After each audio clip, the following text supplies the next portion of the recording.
अच्छा, इसमें जो फेलियर के चांसेस है ना, वो 0% है। मतलब इसमें फेल होने का कोई चांस नहीं बनता, अगर आप लोग हिम्मत ना करो फेल होने के लिए। इसमें आप लोग बस ये है कि थोड़ा सा काम होगा, साथ साथ तैयार करना होगा। ये ना पेपर मिक्स है, तकरीबन 40 to 55 ये थ्योरी से पेपर आता है, और ये थ्योरी स्पेसिफिक नहीं है, जनरल थ्योरी है। मतलब आप अपनी कहानियां भी थोड़ी बहुत लिख सकते हो, बट कोशिश करना कि कहानियां रिलेट करके लिख। और इसका 45 to 60 मार्क्स का पेपर न्यूमेरिकल है। अब आप कहेंगे सर थ्योरेटिकल और न्यूमेरिकल के कॉम्बिनेशन के अंदर इसका सबसे बड़ा क्यों ये आसान लगता है और ये इसका 100% रिजल्ट क्यों आता है मोस्टली। आप अगर लास्ट टाइम भी देखें तो तकरीबन बॉयज की तरफ से तो 100% रिजल्ट था, क्योंकि बॉयज में से कोई फेल नहीं हुआ था। खवतीन में से भी 2 स्टूडेंट फेल हो गए थे। आप वो भी होने नहीं चाहिए थे, उन्होंने एक टॉपिक छोड़ दिया, उसमें से नंबर ज्यादा आ गए। टॉपिक को छोड़ के तो जाना ही नहीं चाहिए ना, ये तो एक पहला फंडामेंटल होता है सीए के अंदर। कोई भी टॉपिक छोड़ के नहीं जाना चाहिए, चाहे आपको लगे कि कंफर्म पेपर उसमें से नहीं आना। आप अपना चलो अच्छा, बहुत अच्छा ना करो, इतना कर लो कि समझ लग जाए, थोड़ा बहुत लिख सको, तो टॉपिक कोई भी नहीं छोड़ के जाते। और अभी भी बिल्कुल ऐसा ही है कि इसका जो रिजल्ट है 100%। हाँ, बाकी ये होता है कि जैसे लास्ट टाइम एक स्टूडेंट ने मुझे कहा कि सर मुझे इस चैप्टर का लेक्चर भेज दें, तो मैं ना उसको तैयार कर लूंगा, तो मुझसे आया नहीं जाता, मैं दूर से आता हूँ। मैंने कहा ठीक है, आप घर बैठ जाओ। तो मैंने ना उसको प्ले लिस्ट शेयर कर दी। अब आपको पता है प्ले लिस्ट में एक लेक्चर शो हो रहा होता है, और जब बंदा उसके ऊपर क्लिक करता है तो फिर सारे लेक्चर ओपन होते हैं। उसने समझा कि एक लेक्चर है, और वो जो लेक्चर आ रहा था ना वो कोई 35-40 मिनट का आ रहा था पहले वाला। तो उसने सोचा कि चलो एक छुट्टी है दरमियान में, ये लेक्चर ले लूंगा। जब उसने ऊपर क्लिक किया, वो तो पूरी लिस्ट खुल गई, और उसमें से 22 नंबर का पेपर भी आया। अब वो थोड़ा परेशान भी हुआ, फिर उस तरह से एक बंदा फौरन पैनिक हो जाता है। तो इसलिए इस वजह से मैंने कहता हूं कि फेल होने के लिए थोड़ी हिम्मत करनी पड़ती है, कुछ ऐसे एडवेंचर करने पड़ते हैं फेल होने के लिए। पास होने के लिए एक रेगुलरिटी चाहिए थोड़ी सी, और साथ साथ आप काम करते रहो, चाहते ना चाहते हुए लगे रहो, और क्लास लेते रहो ना कुछ डिसिप्लिन आ जाता है। और दूसरा एक हिम्मत कर लो कि टेस्ट साथ दे दो, 100% पास। और ये पेपर बाकी सबसे ज्यादा रिलायबल भी है, और अभी तक इसकी पासिंग रेशियो भी अभी तक ये किसी से नहीं हारा जब से ये पैदा हुआ है। 2022 से ये इसके पेपर होना शुरू हुए हैं, तो हमेशा इसका रिजल्ट सबसे अच्छा आया है। 55% तक इसका रिजल्ट आता है, 47%, 40% से तो मुझे नहीं लगता आज तक कभी इसका रिजल्ट 40% से कम गया है अभी तक। तो ये इसका रिजल्ट बाकी तमाम सब्जेक्ट से बहुत अच्छा। उसकी वजह भी आपको पता चल जाएगा कि जब आप लोग तैयार करके जाओगे तो आपको भी आइडिया हो जाएगा कि हाँ इस सब्जेक्ट में फेलियर बनता भी नहीं है, और अगर कोई बनता है तो फिर वो होता है कि बंदा ऑडिट और FAR2 को ज्यादा टाइम देने की वजह से, इसको इग्नोर करने की वजह से होता है। अदरवाइज थोड़ी सी इज्जत दे दो इसको, ये पेपर आपका कंफर्म पास है। और दूसरा आपको समझ भी आराम से लग जाएगा।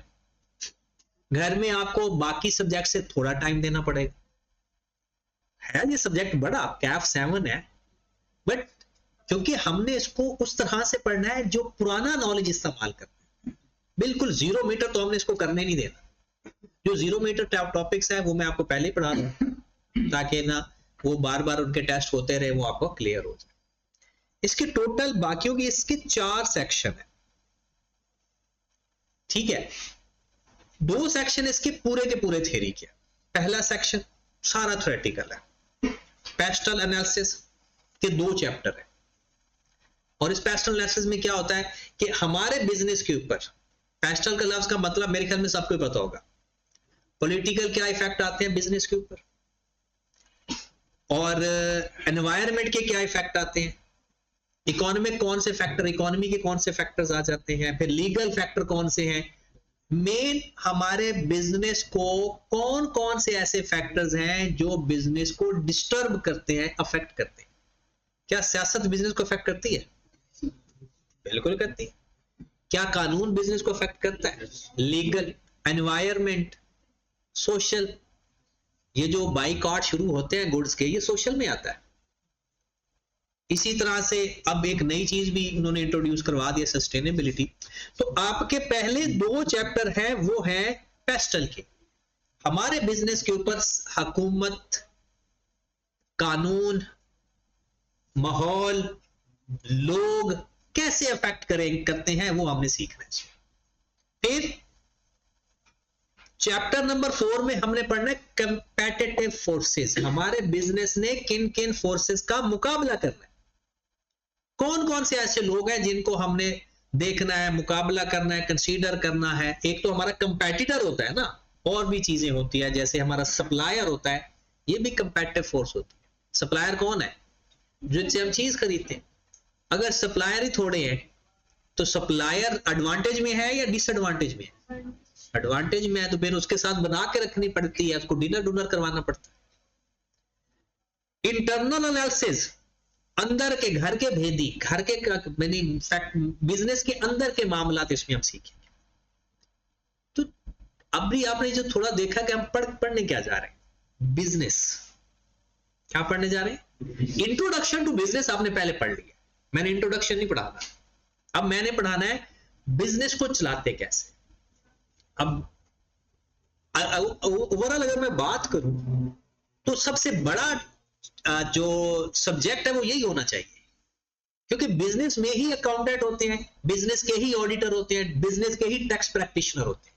तो जो बिजनेस है वो सबसे बड़ा है, बिजनेसमैन सबसे बड़ा है, बाकी सारे उसके मुलाजमीन के तौर पर आते हैं। तो हमने क्या पढ़ना है इस सब्जेक्ट के अंदर, बिजनेस को चलाते कैसे हैं, बिजनेस को मैनेज कैसे करते हैं, बिजनेस को शुरू कैसे करते हैं, ये सारा हमने इस सब्जेक्ट में सीखना। अगर आप देखें कि पहले 5 चैप्टर्स हैं, ये पहले 5 ही हैं, आप कहेंगे तीसरा चैप्टर नजर नहीं आ रहा, तीसरा चैप्टर इनके क्वेश्चंस हैं, वो चैप्टर नहीं है, थ्योरी नहीं है। तो इन 4 चैप्टर्स में हमने बोला क्या सीखना है, हमारे बिजनेस के ऊपर या किसी भी बिजनेस के ऊपर हुकूमत से कैसे बचना है, या कैसे हमें अफेक्ट करेगी, कानून, लोग, माहौल, सोशल, इकोनॉमिक, ये सारी चीजें पढ़नी है। पेस्टल एनालिसिस 6 फैक्टर्स हैं जो हमारे बिजनेस को अफेक्ट करेंगे।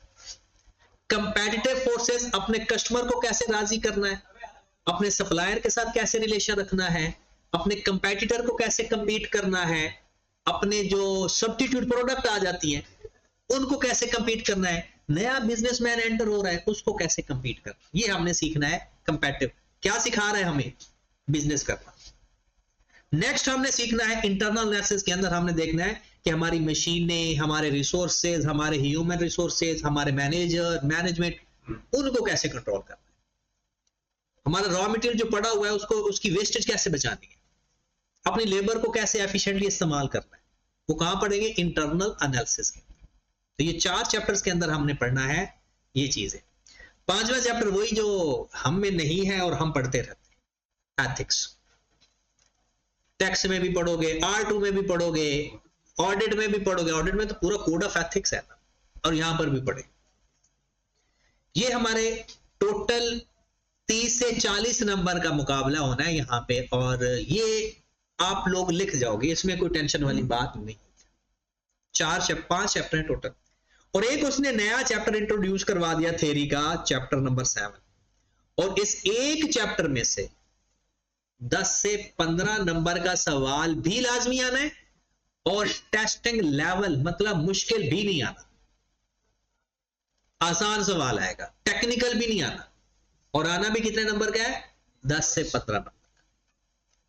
तो हमारे 10 नंबर, अगर मैं ये बात कहूं कि ये जो टॉपिक है चैप्टर नंबर 6 और 7, ये minimum 15 number minimum. Chapter number 6 है, उसके सिर्फ सवाल ही 4 हैं, उनको याद करके जा। और ये है, ये थोड़ा चैप्टर तो लेंथी है, बट ये है कि कंफर्म 15 नंबर कंफर्म है, 15 नहीं 10 से 15। फिर आ जाते हैं हमारा बी और सी, ये पोर्शन है न्यूमेरिकल। पहला है फाइनेंस, और दूसरा भी है फाइनेंस। ऊपर वाला फाइनेंस है थ्योरी और नीचे वाला फाइनेंस है क्वेश्चन। फाइनेंस वही NPV, IRR, simple interest, compound interest. हमने प्रैक्टिकली पढ़ना है कि इसका इस्तेमाल हम जिंदगी में कैसे करें। फिर रिस्क मैनेजमेंट का एक चैप्टर है, इसमें से क्या उसने कहा है कि 20 से 30 नंबर, तो 25 नंबर इन 3 चैप्टर में से लाजमी आते हैं। एमसीक्यूज वगैरह मिला के ना मिनिमम आज तक 25 से कम नहीं गया, 30 तक जाता है, 25 से कम कभी नहीं गया। तो ये हमारे 3 चैप्टर है, 25 से 30 नंबर ये 3 चैप्टर है। बजटिंग, वर्किंग कैपिटल मैनेजमेंट और इंट्रोडक्शन टू प्रोजेक्ट अप्रेजल। अब ये तीनों चैप्टर जो हैं ये सारी अकाउंटिंग है। अगर कोई लेंथी मुश्किल समझा जाएगा तो ये 3 चैप्टर है, शुरू में कर लो। एंड जैसी बात है, रिजल्ट से पहले तो हम इसको करेंगे नहीं, रिजल्ट के बाद इसको शुरू करेंगे। अब हमारा जो टारगेट है, अब सबसे पहले हम भला कौन सा चैप्टर शुरू करने जा रहे हैं?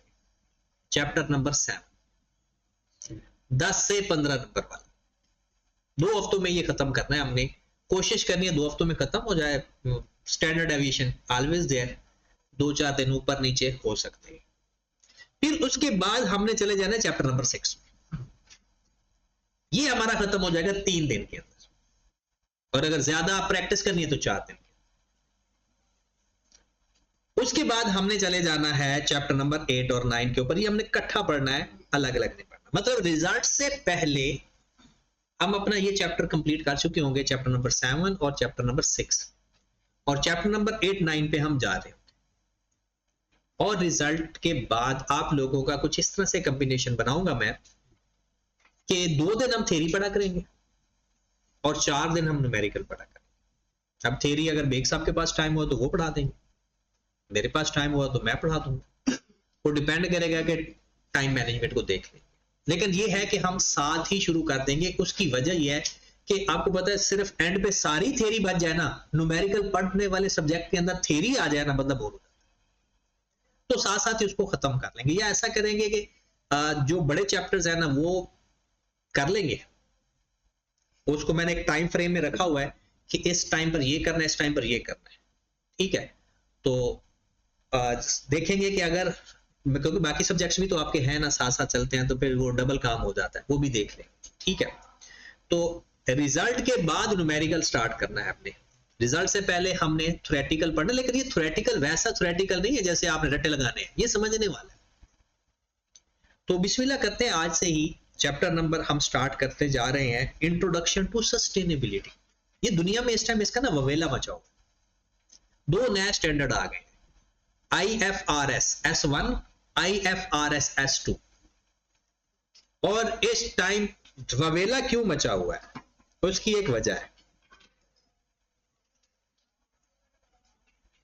पहली वजह ये कि ये जो सस्टेनेबिलिटी के स्टैंडर्ड हैं IFRS S1 और IFRS S2, सस्टेनेबिलिटी S1 और सस्टेनेबिलिटी S2, ये अभी तक स्टैंडर्डिटी के 2 आए, और ये है कि इसके ऊपर स्टैंडर्ड क्यों ये पैदा हुए, कब से ये इसके ऊपर काम हो रहा है, ये सारी बातें हमने सीखी। तो सबसे पहले सस्टेनेबिलिटी क्या चीज है इसको देखते हैं, फिर इसको याद ही अभी करके जाना है, मतलब डिले करना ही नहीं कि आपने कल घर जाकर याद करेंगे, नहीं, अभी बैठ के याद करवा के भेजना है जो पढ़ाना है। सुनना भी है, पता तो चल गया होगा कि याद करवाने का मतलब क्या है कि जो मैं पढ़ाऊंगा वो मैं आपसे सुनूंगा भी से। तो बिस्मिल्लाह करते हैं। अगर हम ये देखें कि आपको एक साइड पर एक पिक्चर नजर आ रही होगी, दैट इज सस्टेनेबिलिटी। मतलब सस्टेनेबिलिटी है माहौल। 3 चीजें हैं सस्टेनेबिलिटी के ऊपर। पहली बात तो सस्टेनेबिलिटी का मतलब क्या होता है, रिमेन फॉर एवर, रिमेन कायम रहे, सदा रहे, मजबूत रहे, ये होता है सस्टेनेबल। लव सस्टेनेबिलिटी इसमें क्यों लिखा गया कि वो कहते हैं कि भाई हुआ ये अगर मैं 1973 के अंदर, मैं यहां पर हाईलाइट भी कर देता हूं चीजें, 1713 के अंदर एक भाई साहब जर्मन ऑथर थे, उन्होंने कहा कि ये जो लोग टिम्बर इंडस्ट्री है, ये जो माइनिंग कर रहे हैं, टिम्बर इंडस्ट्री का पता है ना, तो जो लकड़ी से घर वगैरह बनाते हैं, लकड़ी काटते हैं, जो मेन कहते हैं ये जो टिम्बर इंडस्ट्री, ये तो लकड़ी काटी जा रहे हैं, दरख्त खत्म होते जा रहे हैं, तो इस हमारी डेवलपमेंट से ना हमारा जो माहौल है वो कायम नहीं रह रहा, जो जानवर और परिंदे हैं वो किधर रहेंगे, वो खत्म होते जा रहे हैं। ये कब से बात शुरू हुई पहली दफा? 1713 के अंदर। वो एक जर्मन बंदा था और उसने एक लफ्ज इंट्रोड्यूस करवाया, जो उन्होंने लफ्ज बोला, यहां पर शायद लिखा हुआ मिल जाए, उस भाई साहब का नाम था कार्लो विट्ज। उसने एक लफ्ज बोला था, यहां पर नहीं है, मैं आपको दिखा देता हूं, एक मिनट।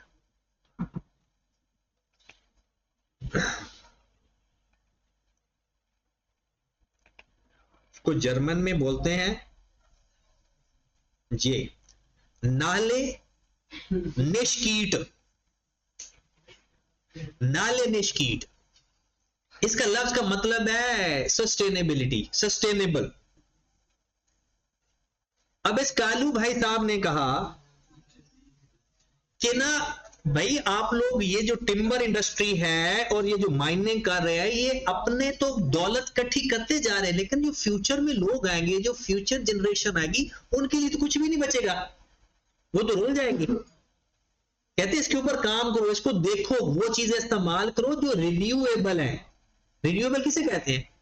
जो बाद में बन सकते हैं, जैसे धूप है, इसको इस्तेमाल करो, हवा को इस्तेमाल करो, वो चीजें जो कल को खत्म हो जाएंगी। जैसे अब आपने बहुत सारे परिंदे खत्म हो गए, बहुत सारे जानवर खत्म होते जा रहे हैं, वजह क्या?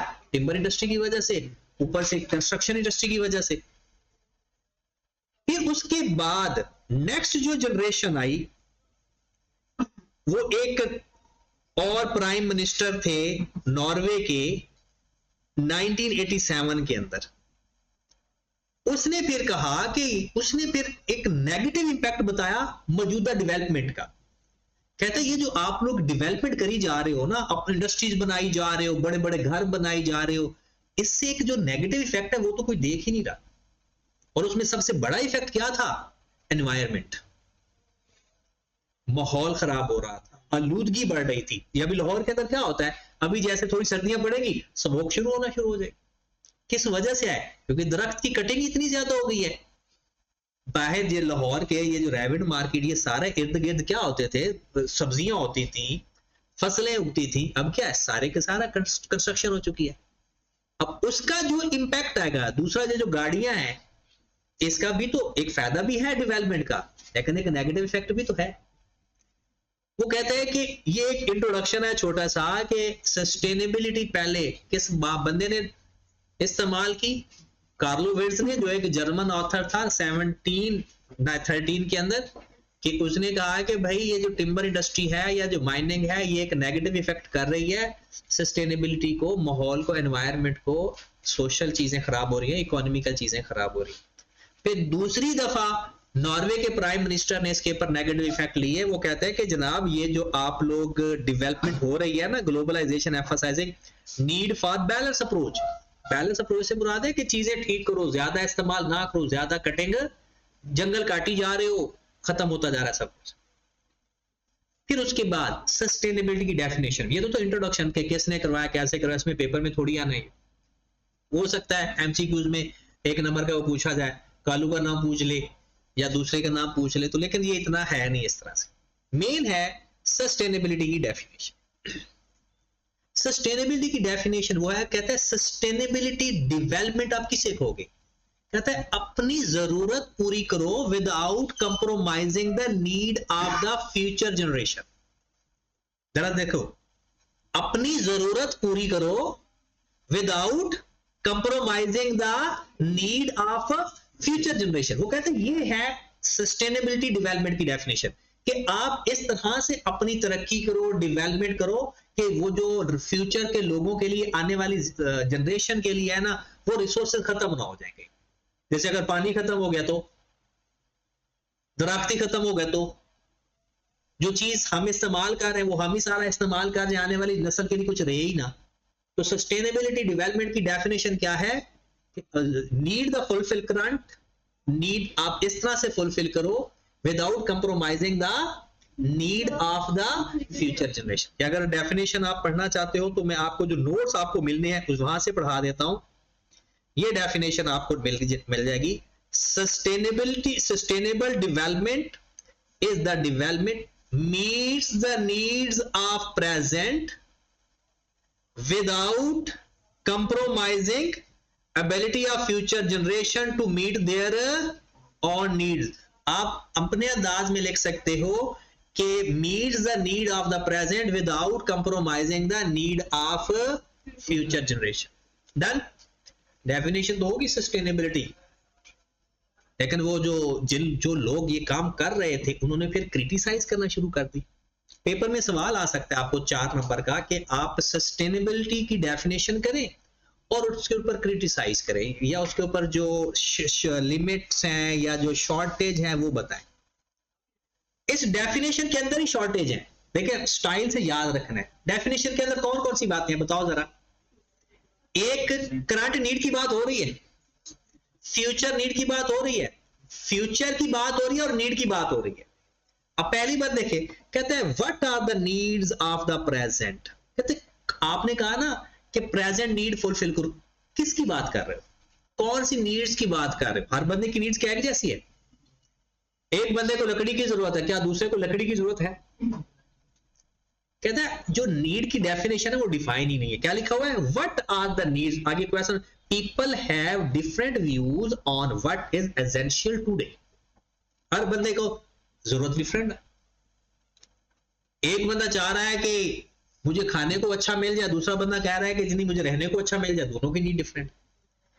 एक यहां से निकालना है अपना काम, ये बात की। दूसरी डेफिनेशन में क्या बात हो रही थी? फ्यूचर नीड की। कहता है how can we know that needs of the future generation. कैसे पता चलेगा कि फ्यूचर जनरेशन की नीड का? ये बात तो 100% सही है। हमारे माँ बाप को पता था कि हमें जो चीज चाहिए यही चाहिए था। मतलब बाप दादा जो उनकी नीड्स थी, क्या उनकी नीड्स आईफोन था? बिल्कुल नहीं। हमारी नीड और है, उनकी नीड और है। वो कहते कैसे डिफाइन करोगे फ्यूचर नीड को? प्रेजेंट नीड क्या है, फ्यूचर नीड कैसे बताओगे? तीसरी बात, जो आपने फ्यूचर का है ना, कितना फ्यूचर का है? अगले 10 साल की बात की है, अगले 100 साल की फ्यूचर तो कह दिया आपने, लेकिन टाइम डिफाइन। तीसरी बात, what time frame should we consider? Should we think about the next 50 years, 100 years या मोर? कितनी बातें हो गई? 3। Last, who define the needs? Needs बताएगा कौन? कौन डिफाइन करेगा नीड्स को? पहला क्या था? What are the needs. End पे क्या है? Who should sustainable be measured globally या विद इन। कहते किस नीड की बात कर रहे हो जिसको हमने सस्टेनेबल रखना है? मतलब जिसके बारे में हमने ये देखना है कि अच्छा इसको कम इस्तेमाल करें, फ्यूचर जनरेशन में काम आएगा। तो 4 पॉइंट है इसके ऊपर क्रिटिसाइज के। डेफिनेशन क्या है बोला? Future sustainability development is a development to meet the present need without compromise the need of the future generation. फिर इसके ऊपर 4 क्रिटिसाइज हुए हैं। पहला क्रिटिसाइज है what are the needs of the present, how can we know the needs of the future generation, what time frame should be consider और who defines the needs. Done. उसके बाद एक यहां पर छोटी सी एग्जांपल भी साथ साथ लिखी हुई है कि कुछ लोगों ने डिफाइन जो किया ना इर्द गिर्द लोगों ने। 1977 के अंदर एक और भाई साहब ने कहा है कि भाई साहब वो जो नीड की बात कर रहे हैं ना, वो 3 चीजों की बात हो रही है। इकोनॉमिक की, मतलब इकोनॉमिक किसको कहते हैं भला? लोगों के मुआशी हालात कैसे हैं, लोग क्या कमा रहे हैं। एनवायरमेंट प्रोटेक्शन की बात हो रही है जी, माहौल साफ सुथरा हो। और सोशल इक्विटी की बात हो रही है, सबको बराबर बराबर मौके मिले, किसी के साथ ज्यादती न हो, हर अपॉर्चुनिटीज एक जैसी हो।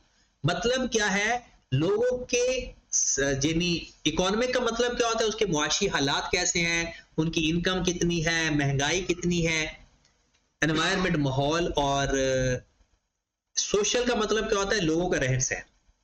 सोशल का क्या मतलब होता है, लोगों का रहन सहन और लोगों को अवेलेबिलिटी कैसे है। सोशल जस्टिस का मतलब क्या होता है कि सबके लिए कानून बराबर।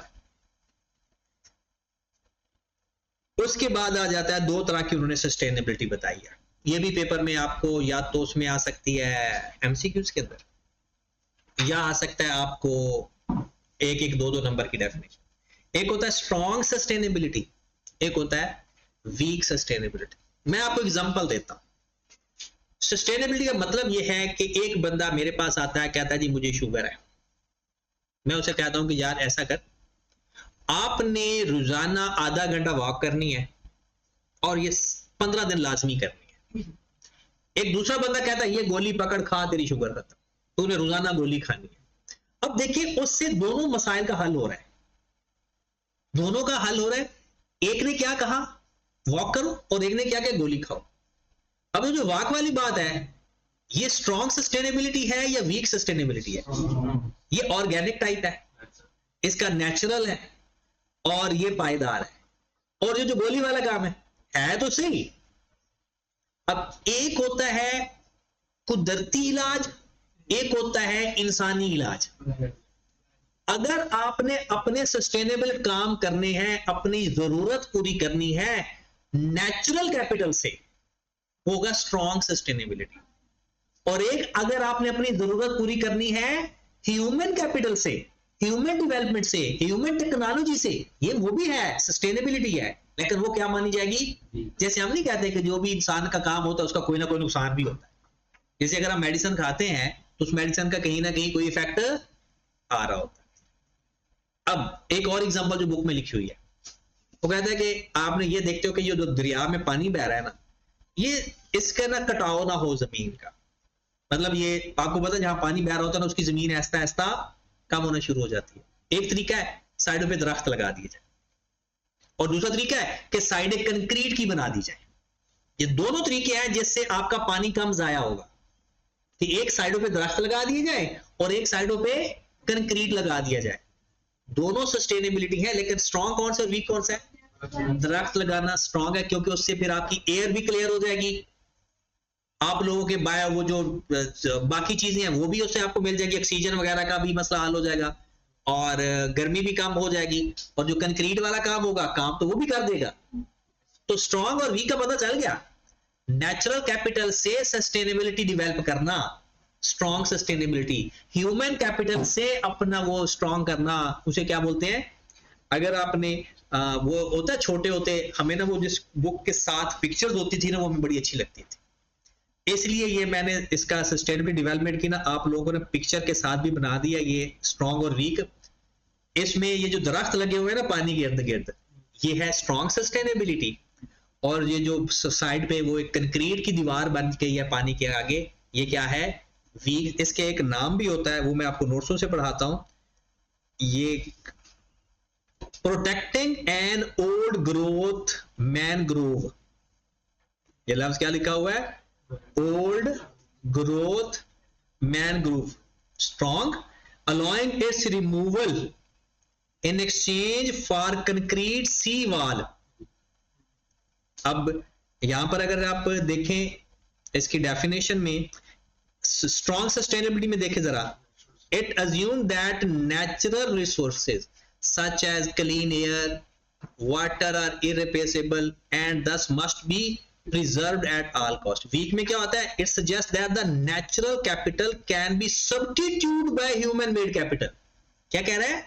Natural capital can be substituted by, वो जो नेचुरल काम करना है ना उसको किसके बदले कर रहा है? ह्यूमन मेड कैपिटल से, सच एज टेक्नोलॉजी से, infrastructure, allowing some flexibility as long as overall well being is maintain. पता चल गया स्ट्रॉन्ग और वीक का। स्ट्रॉन्ग सस्टेनेबिलिटी क्या हुआ? It assume that the natural resources, और वीक उसका सब्स्टिट्यूट ह्यूमन कैपिटल। उसके बाद नेक्स्ट आ जाता है, ये लास्ट हमारा आज का काम है। पहले हमने क्या सीखा, सिर्फ सस्टेनेबिलिटी डेवलपमेंट क्या होती है, 4 बातें उस पर क्रिटिसाइज की। फिर हमने सीखा स्ट्रॉन्ग और वीक सस्टेनेबिलिटी। ये पढ़ के फिर इसकी रिवीजन के साथ मैं सुन लेता हूं आपसे। सस्टेनेबिलिटी का फायदा सोसाइटी को क्या है, बिजनेस को क्या है, और यहां पर जो कुछ लोग बैठे हैं उनको क्या है, फाइनेंस प्रोफेशनल्स को क्या फायदा होगा, मतलब हम लोग जो जॉब्स वगैरह कर रहे होते हैं फाइनेंस से रिलेटेड, उनको क्या फायदा है सस्टेनेबिलिटी का।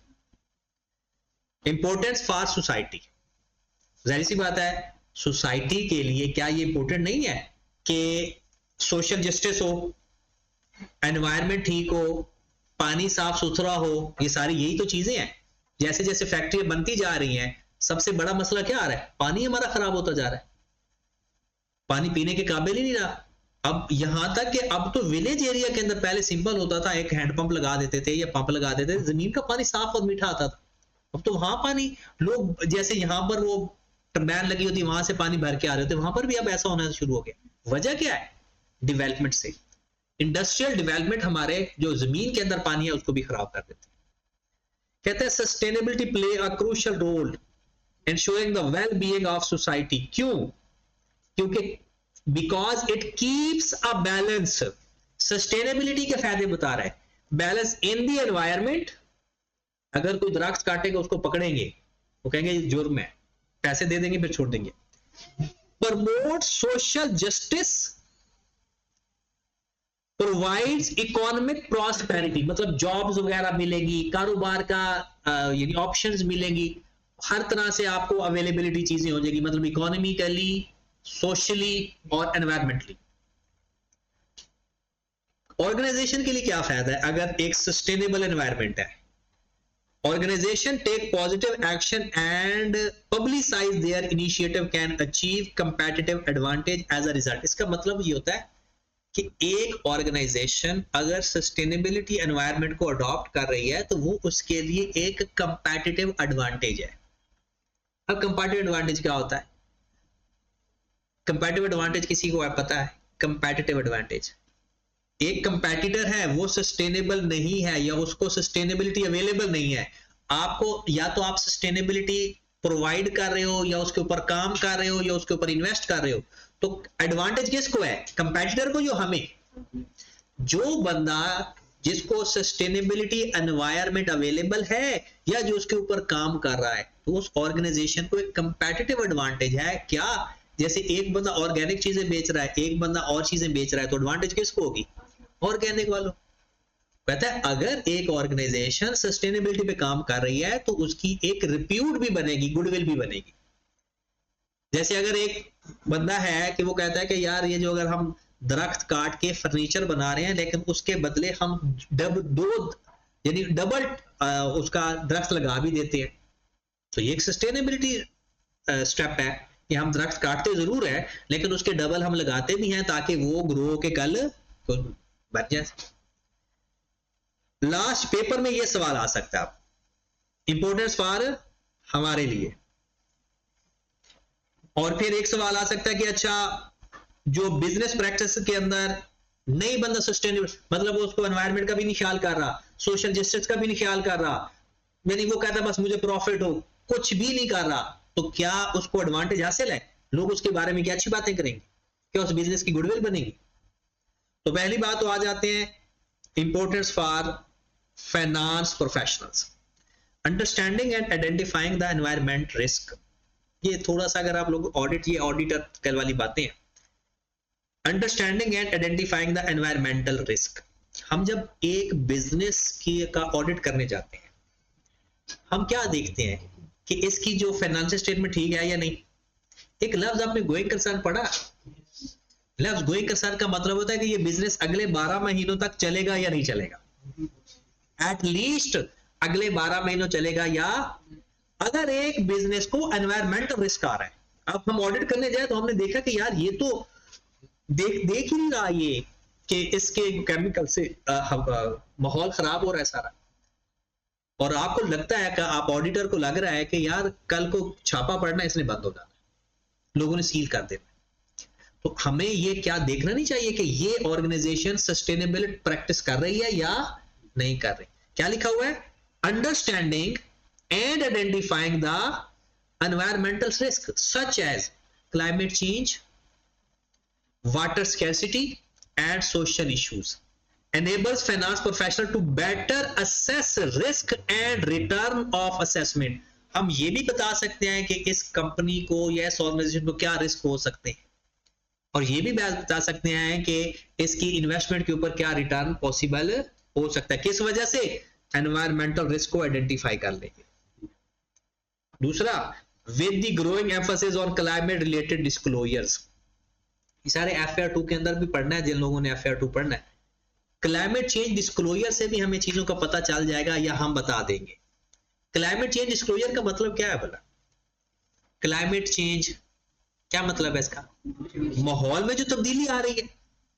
अब अगर हमें लगता है कि आने वाले दिनों में पहले क्या होता था, 6 महीने गर्मियां 6 महीने सर्दियां, ये होता था, फिर अब अगर आपको लगता है कि क्लाइमेट चेंजेस की वजह से जैसे जंग लगी हुई है, गर्मी ऐसा बहुत ज्यादा आनी है, तो हो सकता है हमारा बिजनेस भी उससे अफेक्ट हो, तो क्या वो बातें डिस्क्लोज करना जरूरी नहीं है।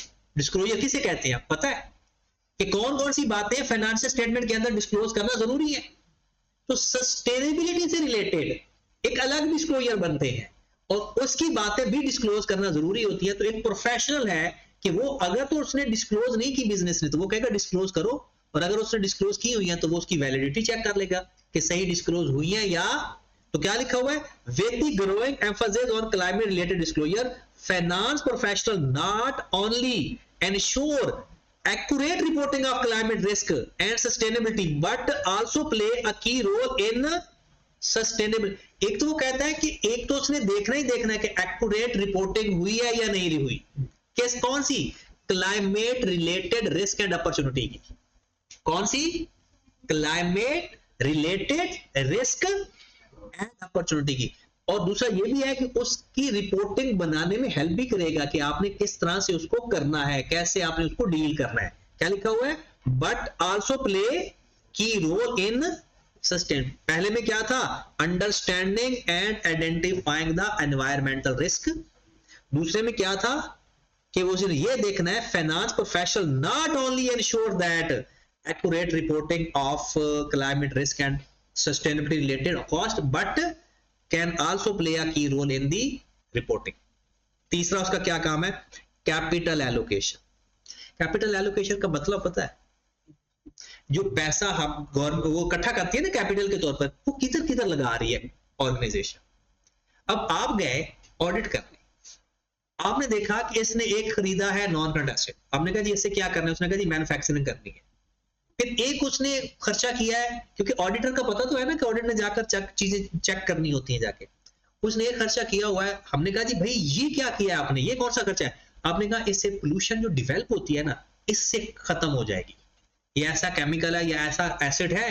अब ये पॉजिटिव बात है या नेगेटिव बात है, पॉजिटिव बात।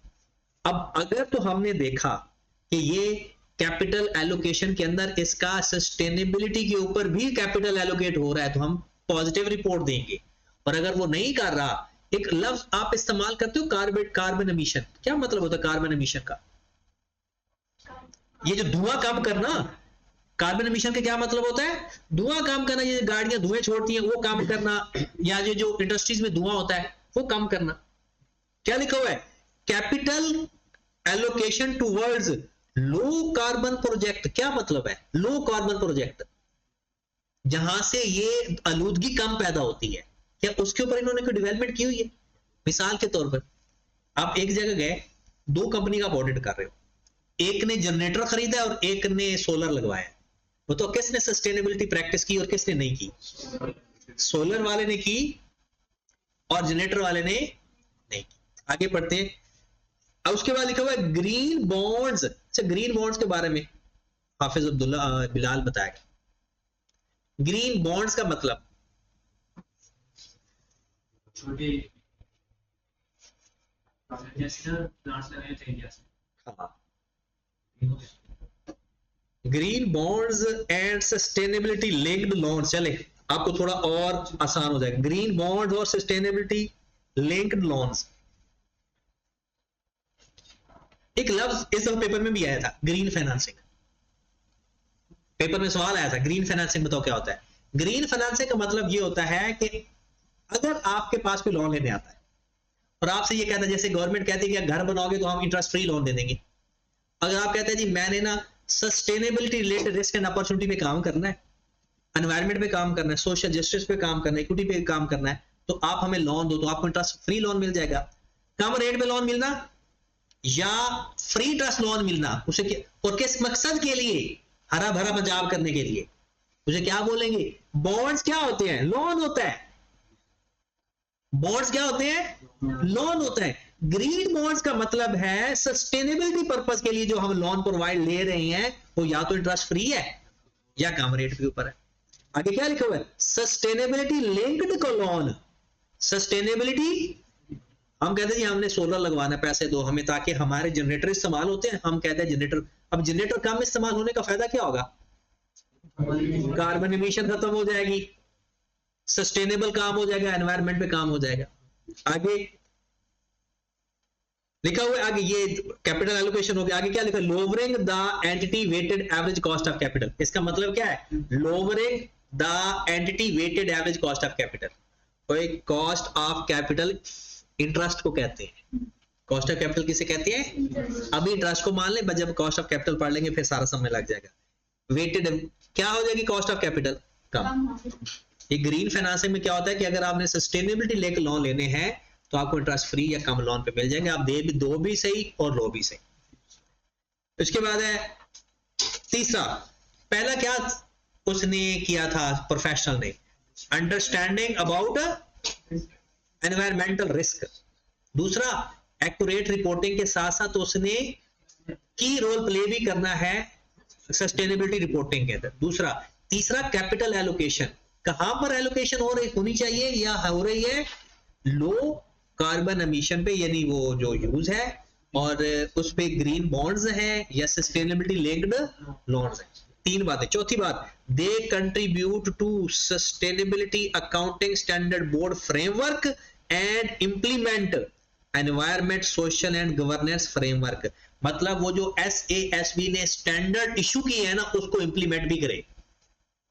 वो जैसे IFRS इंप्लीमेंट नहीं कर देते हम रिपोर्ट करते वक्त, फाइनेंशियल स्टेटमेंट बनाते वक्त, वो कहते हैं SASB के स्टैंडर्ड। SASB किसे कहते हैं? Sustainability accounting standard board framework.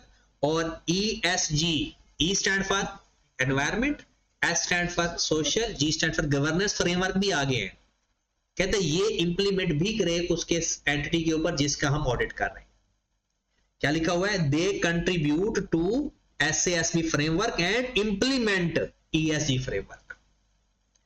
Last, professional are also responsible for planning, performing and reporting on sustainability assurance engagement. मतलब वो जो उसका ऑडिट करेगा, उसकी प्लानिंग करेगा, फिर परफॉर्म करेगा, फिर उसके ऊपर रिपोर्ट देगा। रिपोर्ट का क्या मतलब है कि ये कि कौन कौन से ये प्रोजेक्ट के काम कर रहे हैं सस्टेनेबल के ऊपर, कौन से नहीं कर रहे, उसके ऊपर रिपोर्ट भी देगा। On sustainability, ensuring the accuracy and credibility of sustainability claims by the company. ये sustainability claims by the company का मतलब क्या? हाँ, कंपनी कह रही है मैं इस नौजवानों को ना फ्री में एजुकेशन दिलवा रहे हैं, तो ये सस्टेनेबिलिटी है, क्योंकि ये किस किस में आएगा? एनवायरमेंट में आएगा, सोशल में आएगा या सोशल में आएगा। और वो कहते हैं कि हमने एक पार्क बनवा देना है यहाँ पर। अक्सर आपने देखा होगा कंपनी ने हॉस्पिटल बनवाए होते हैं। आपने देखा होगा कि या गुलबर्ग में जामे शीरी पार्क आता है, वो जामे शीरी वालों ने बनवाया हुआ है। अब अक्सर अब ये जो आ रहे हैं ना, ये क्रिकेट मैच हो रहे हैं, तो उसमें वो आ रहे हैं कि पेप्सी वाले वो स्कॉलरशिप दे रहे हैं लड़कियों को वो क्रिकेट के अंदर। ये क्या है? ये क्लेम करेंगे वो कि हम देखें कि हम सोशल इंप्रूवमेंट के लिए ये कर रहे हैं। तो ऑडिटर का क्या काम होगा? Ensuring accuracy, credibility of sustainability claims made by the companies, और जिसका हम ऑडिट कर रहे हैं। तो ये पेपर में सबसे स्ट्रॉन्ग क्वेश्चन है, ऐसे नहीं आएगा कि आपने उसकी इंपोर्टेंस बताया प्रोफेशनल बिहेव उसके साथ, प्रोफेशनल के साथ वो एक पैराग्राफ बना देगा, एक सिनेरियो बना देगा, उसके अंदर वो ये पूछेगा यही कि बताओ कि ये जो सस्टेनेबिलिटी रिलेटेड डिस्क्लोजर्स हैं उसके लिए प्रोफेशनल या ऑडिटर के लिए क्या इंपॉर्टेंस है। फिर हम कहेंगे कि वो एनवायरमेंटल रिस्क जज कर लेगा, वो उसकी रिपोर्टिंग की एक्यूरेसी देख लेगा, वो कैपिटल की एलोकेशन देखने में उसको मदद मिल जाती है, फिर उसके बाद वो ESG फ्रेमवर्क को इंप्लीमेंट करने में काम आ जाता है उसके, और एंड पे क्या देखना है कि professional are also responsible for planning, performing and reporting और सस्टेनेबिलिटी एश्योरेंस एंगेजमेंट। लास्ट छोटा सा ये, उसके बाद ये आगे एग्जांपल्स हैं,